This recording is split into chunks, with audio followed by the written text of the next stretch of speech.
Scene 1, shot 1, take 1, mark. I had an incredibly productive month. I made 12 CrossFit videos, got 30 pages of my master's thesis done, went on a road trip, spent time with friends, submitted 3 job applications, and I ended the month feeling terrible. I had a moment where I sat with my journal and wrote down all of my responsibilities. I organized those into 11 categories and I gave myself a score out of 5 for each on how I feel I'd been performing, and I ended up with a score of 35 out of 55. So regardless of how productive the month was, I got a score of 54.54%. And that's the difference between effectiveness and efficiency. It's very important to take note of the fact that the title doesn't say 7 habits of highly efficient people. Because if you want to live a happy, productive and peaceful life, then efficiency, which is often rooted in the personality ethic, is not the answer. What you want is effectiveness that's rooted in the character ethic. But we need to define those terms for us to be able to productively talk about them. Effectiveness, simply defined, is doing the right thing. Efficiency, simply defined, is doing the thing with the least amount of time and the least amount of effort. Now this was hammered home during my studying engineering, but for some reason I didn't make this distinction in my private life. You need both. The character ethic is a more robust approach towards self-development that focuses inside out.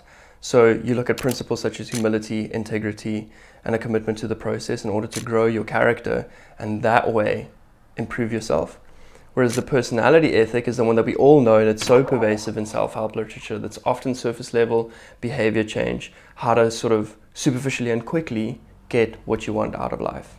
Now, if this were a personality ethic kind of video, I would have told you that I took my score of 54.54%, which is not where I want to be. I want to be aiming at excellence, fixed my Google Calendar, and that solved my problem. Now, I did set up a new Google Calendar, but that wasn't the solution to the problem. The character ethic approach was the solution, and still is the solution, because I'm still in that process, and that makes things a little bit more complicated. Character ethic is predicated on the idea that we grow in our character as we go through difficult circumstances or circumstances that stretch our capacity. So I didn't just stop for a Saturday, take a day off, did my Google Calendar, and then I went on with my life.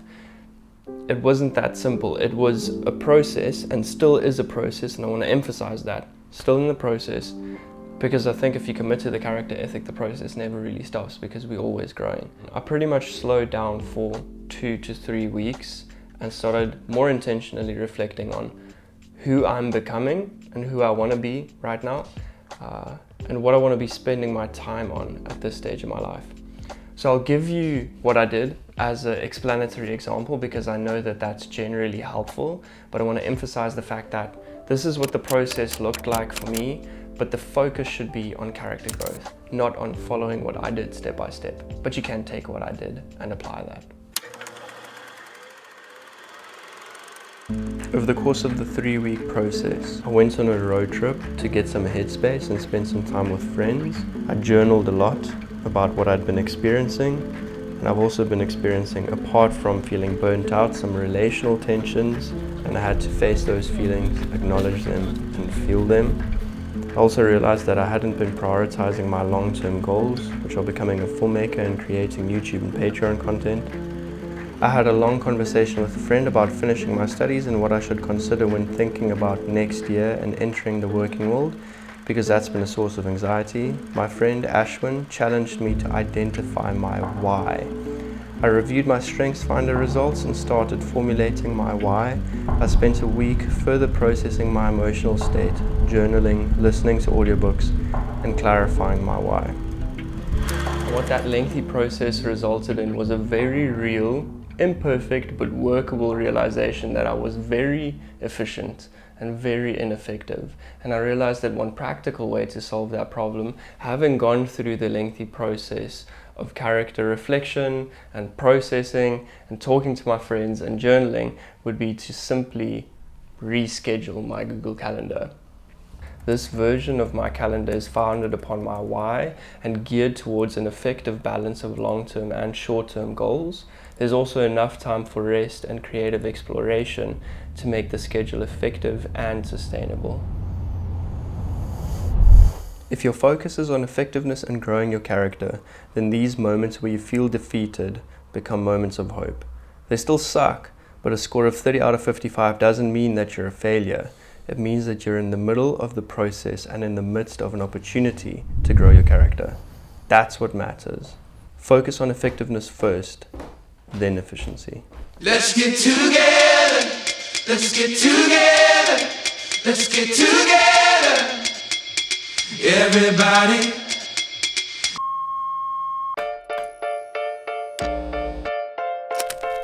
Patreon exists because when creators are paid, they can create more amazing things.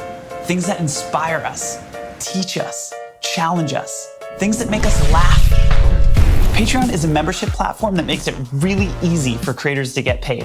We're using the idea of patronage, which is actually a really old idea.